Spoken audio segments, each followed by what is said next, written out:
Bonjour à tous mes petits amateurs de macabre, aujourd'hui nouvelle vidéo et aujourd'hui j'ai décidé de retourner dans une rubrique que j'ai eu tendance à mettre un petit peu de côté. Comme vous avez pu le voir sur le titre de la vidéo, aujourd'hui on attaque l'affaire du mystère de Roswell. Ce fameux mythe où en 1947, des débris auraient été retrouvés par un fermier dans son ranch. Depuis, cette affaire a fait couler énormément d'encre mettant en opposition deux équipes. Celle qui prétend que les débris sont des débris d'un ballon météo ou d'un ballon espion qui se serait craché. L'autre, une team qui, pour elle, est totalement convaincue qu'il s'agit de la preuve irréfutable que nous ne sommes pas seuls. Mais qu'en est-il vraiment? C'est ce qu'on va tenter de découvrir, alors mettez-vous à votre aise et on est parti pour une nouvelle archive macabre.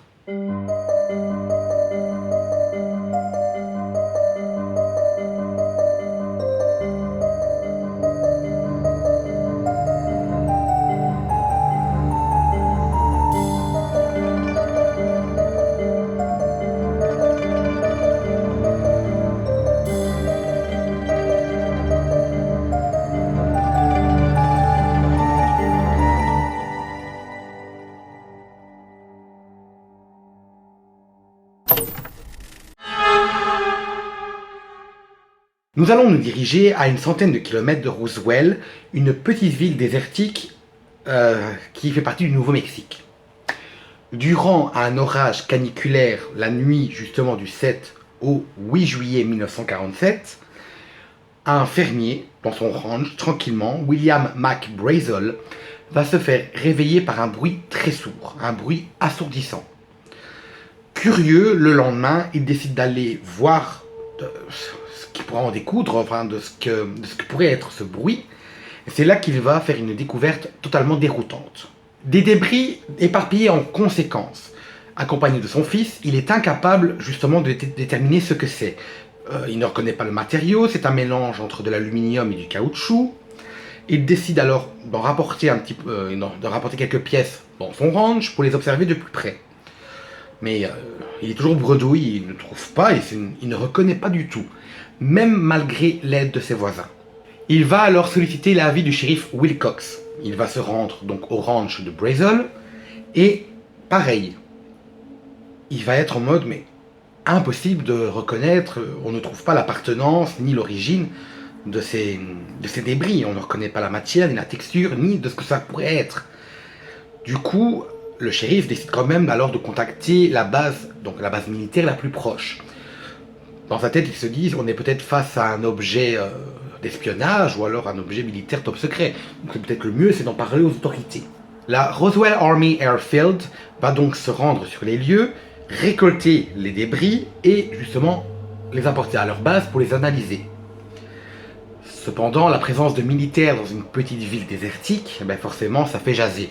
En effet, le bruit court qu'il y existe un second site, et ce second site, en fait, les forces armées, les militaires, auraient donc retrouvé des carcasses, enfin des cadavres littéralement, de formes qui se dit totalement inhumaines.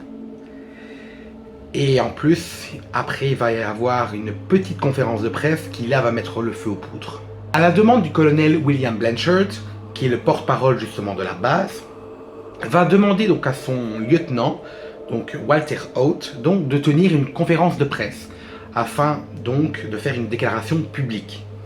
Et c'est là qu'il va venir avec des faits particulièrement troublants, en révélant littéralement au grand public que l'armée, donc vraiment donc, comme je vous l'ai dit, la base militaire donc, de Roswell, est tombée sur en fait des pièces qui s'avèrent être des pièces appartenant à un flying disc. Donc en gros, un disque volant. Du coup, il n'en faut pas peu pour continuer à nourrir l'excitation derrière ce mystère et alimenter encore plus les rumeurs sur l'hypothèse qu'un ovni se serait craché dans le champ. Il ne faudra pas attendre longtemps pour que la presse nationale et internationale s'empare du sujet, mais l'euphorie va être de courte durée. Quelques heures plus tard, les dires de la première conférence de presse vont être totalement démentis par la base de Fort Worth, qui, elle, va donc donner une seconde justement conférence de presse, montrer aux yeux du public donc des objets, donc les objets qui auraient été récupérés à l'endroit du crash, et en plus comparer les débris en question avec un objet similaire, des objets similaires qui s'avèrent être des ballons météo. Au cours des mois, l'affaire commence à tomber dans l'oubli, mais pourtant, l'été de 1947, on a dénombré pas moins de 800 témoignages de personnes ayant déclaré avoir aperçu un objet volant non identifié. Bon, même si les gens ont tendance à oublier cette affaire, d'autres, eux, cet événement, ils ne lâchent pas du tout l'affaire.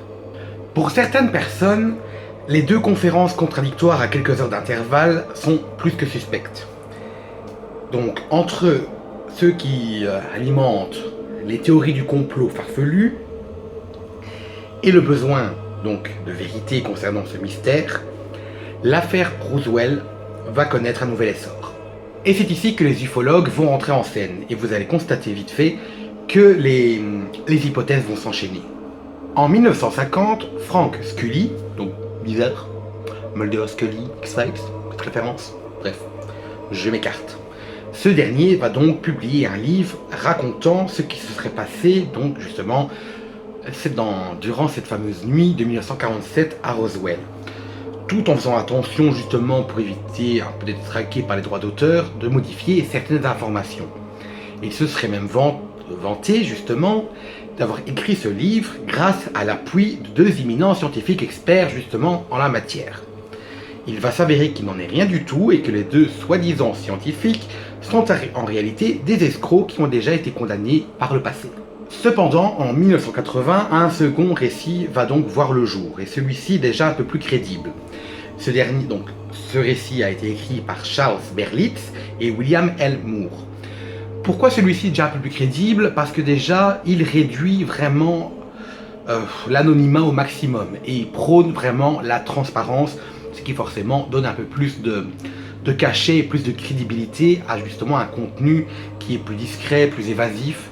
Forcément on se dit, là, ils n'ont pas peur justement de donner des détails, de donner des noms. Donc là, on se dit, on a plus tendance à croire vraiment ce parti. Enfin, vraiment ce côté-là, ce livre-là. Et ils vont venir avec une sacrée révélation. C'est en 1978 quand le lieutenant Jesse Marcel, qui était à l'époque le premier à s'être rendu sur les lieux, donc en 1978, il était retraité, donc il n'avait plus vraiment d'attache avec, ni de contraintes avec l'armée de l'air, il va venir avec une déclaration qui va tout basculer. Et forcément, ça va nourrir un petit peu le livre, parce que cette interview-là, vraiment, va marquer vraiment un virage à 180 degrés. Il va affirmer que, durant la seconde conférence de presse, celle qui a justement été faite par la base de Fort Worth, que les débris montrés au public n'étaient pas du tout ceux qui ont été récoltés. Et il est bien placé pour savoir, puisque c'est lui qui a fait partie de la première équipe à avoir récolté les premiers débris.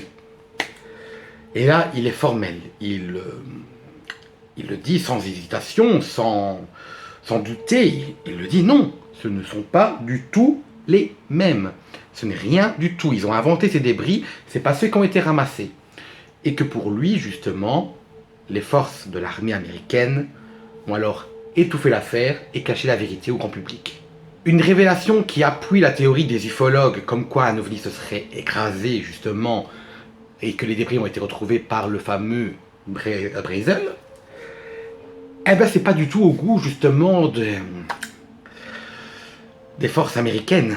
Pas du tout, ça ne plaît absolument pas. Et dans l'espoir de garder un petit peu la face et de conserver, on va dire, le monopole et un petit peu le sentiment de puissance sur cette affaire, ils vont venir avec deux déclarations publiques avec des rapports qui étaient confidentiels mais qui ne le seront plus après ces deux déclarations.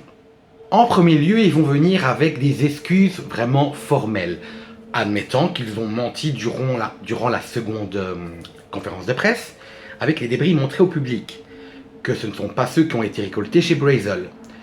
Mais ils vont un petit peu aussi essayer de magouiller un petit peu l'affaire, pour essayer, on va dire, de garder un petit peu un suspense ou un voile mystérieux. Ils vont déclarer oui, ce n'est pas du tout les débris qu'on a retrouvés, mais en fait les débris ne sont ni un ballon météo, et encore moins un ovni. Ce sont des débris qui viennent d'un appareil servi à l'espionnage. Et concernant la rumeur des corps retrouvés sur le second site, ils vont également venir avec la justification que ce ne sont que des mannequins justement qui étaient utilisés pour le test de vol justement de l'appareil d'espionnage. Et que du coup forcément l'apparence inhumaine était due au fait que l'impact a été extrêmement violent, donc ça avait déformé totalement les mannequins. Même si ces révélations sont souvent mises en doute, ils ont ce qu'ils voulaient. L'opinion publique recommence à oublier cette affaire. Jusqu'en 1995, où toutes les chaînes de TV vont diffuser des images provenant d'un producteur prétendant qu'il était tombé en possession justement de vidéos compromettantes expliquant et prouvant l'affaire de Roswell avec la théorie de l'extraterrestre récupéré par les forces militaires. Où on voit donc dans ces images un corps à l'apparence totalement inhumaine présent sur une table d'examen. Une tête volumineuse avec des yeux globuleux, des longs bras très fins, un torse bombé avec quand même en laissant imaginer une ossature éventuelle et une cage thoracique quand même assez présente, le tout entouré par une équipe de scientifiques en blouse blanche. Et ces images ne vont épargner personne, on va aller de la simple récolte cutanée à une véritable dissection, une autopsie en direct, retransmise à la télévision, en n'épargnant aucun détail. Uniquement pour savoir de quoi était constituée cette créature. Malheureusement, quelque chose va porter un coup à tous les experts de l'ufologie, car ces images ne sont qu'un vulgaire canular. Et du coup, forcément, ça décrédibilise tous ceux qui étudient et travaillent sur la question, justement, et la possibilité de l'existence de personnes, enfin, sur l'existence des extraterrestres, quoi. Et comment est-ce qu'on a su que cette vidéo était du fake? Très facile déjà. L'infirmière présente dans les vidéos, donc sur les images, va être montrée à quasiment l'intégralité de personnes travaillant dans les deux bases, donc celle de l'armée de l'air de Roswell et celle de Fort Worth. Ni l'un ni l'autre ne va reconnaître l'infirmière, et avec raison, parce qu'il s'agit d'une simple comédienne. Et le producteur, donc Ray Santilli, en 2005, va avouer qu'il ne s'agissait que d'une vidéo vraiment faite avec de simples effets spéciaux. Mais outre cette mauvaise blague, il y a quand même une évidence assez flagrante. C'est que lorsqu'on récolte les théories, les hypothèses, on remarque que celles qui visent à rationaliser justement et qui sont plus avec une opinion de dire que ce n'est qu'un objet militaire ou un ballon météo, leurs hypothèses sont souvent plus travaillées, plus complètes et plus disponibles et plus publiques. Contrairement à celles qui mettent en avant la possibilité d'un extraterrestre ou d'un ovni, celles-ci vont souvent être rapidement décrédibilisées par les forces adverses, vont être dépourvues de détails et très difficiles à accéder pour le public. Donc honnêtement, là on ne peut pas nier qu'il y a quand même une sorte de manipulation pour pousser les gens à plus croire le côté rationnel que le côté mystérieux. Est-ce que c'est vraiment la réalité? Est-ce que c'est vrai que le monde de l'ufologie n'a pas beaucoup de détails? Ou alors est-ce que c'est bizarrement le camp adverse qui arrive à décrédibiliser à chaque fois les théoriciens misant sur la possibilité de l'extraterrestre ou des ovnis? Ça, je vous laisse un petit peu faire votre opinion là-dessus, et vous allez voir quand même que je vais venir avec 5 histoires qui confirment un peu ce que je vais vous dire. Premièrement, on a une thèse qui vient de Curtis Peebles, qui, lui, c'est un historien de l'aviation militaire, et va venir avec une déclaration qui, en fait, durant cette déclaration, il va comparer l'impact justement qu'il y a eu avec l'OVNI apparemment, et un impact avec un avion militaire.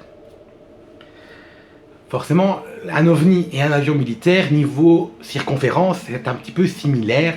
Ça pourrait faire les mêmes dégâts et avoir le même impact. Cependant, il va affirmer que les impacts donc vus en 1947 ne sont en rien similaires avec un impact d'avion militaire. Pour lui, ça ne correspond pas, et en plus, les débris d'aluminium sont un des matériaux qui sont la partie majeure justement d'un ballon météo. Donc du coup ça appuie encore plus la théorie du ballon météo. Encore une fois, plus de crédibilité pour ceux qui essaient de rationaliser. On a également celle des hommes du 509e, cette unité d'élite présente à l'époque, qui eux s'insurgent et clairement n'apprécient pas énormément les théoriciens de l'ufologie, parce que pour eux, leurs discours, leurs théories n'ont que pour but de tourner au ridicule les forces militaires. Mais comme c'est une unité d'élite absolument professionnelle, très carrée, ça ne leur plaît pas trop et affirment encore et toujours que les histoires et les légendes qui entourent justement l'affaire de Roswell ne sont que de pure fabulation. Et également la fameuse théorie des ballons mongouls. Oui, ces ballons appartenant justement à un projet militaire visant à espionner les forces soviétiques, lorsque ceux-ci étaient soupçonnés de travailler et d'utiliser des armes nucléaires, afin justement de se préparer à une attaque éventuelle. Donc du coup, ça appuie encore plus l'hypothèse du ballon écrasé. Mais il y a quand même deux petits trucs qui sont du côté ufologie, qui pour moi méritent quand même qu'on s'y attarde. La déclaration d'Edgar Mitchell, astronaute qui était originaire de Roswell, qui lui est convaincu encore aujourd'hui qu'un ovni s'est écrasé dans le champ de Brazel et que les forces armées militaires américaines sont tombées justement aussi sur le corps d'un extraterrestre et ont emporté les débris de l'ovni. Rien que vraiment pour cacher la vérité au peuple, vraiment pour se dire non, on va garder le secret, on modifie un peu l'histoire, comme ça les gens vont plus nous croire nous et vont se moquer de ceux qui misent sur la théorie extraterrestre. Mais on a également l'affaire justement de ce hacker écossais Gary McKinnon qui prétendait, lorsqu'il avait piraté les bases de données justement, les bases de données militaires ou alors même les données de la NASA, être tombé sur des infos compromettantes et des informations très précises, très confidentielles sur ce qui s'est passé vraiment à Roswell. Et bizarrement, depuis, justement, ce hacker écossais risque jusqu'à 70 ans de prison. Mais la Grande-Bretagne, justement, refuse encore son extradition.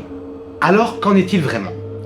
Simple accident de ballon météo, crash, justement, d'un appareil d'espionnage, ou alors véritable ovni qui s'est écrasé avec des extraterrestres à son bord et récolté, justement, par les forces américaines. Montrant un petit peu une théorie du complot vraiment visant à cacher l'existence d'une forme de vie au-delà de nos frontières terrestres. Voilà qui conclut cette archive macabre. Merci à tous d'avoir regardé cette vidéo. N'hésitez pas à me mettre en commentaire ce que vous avez pensé de cette affaire, à me laisser un petit pouce bleu, ça fait toujours plaisir, à partager et à vous abonner. Et on se dit rendez-vous dimanche prochain 15 h pour une nouvelle archive macabre. Salut!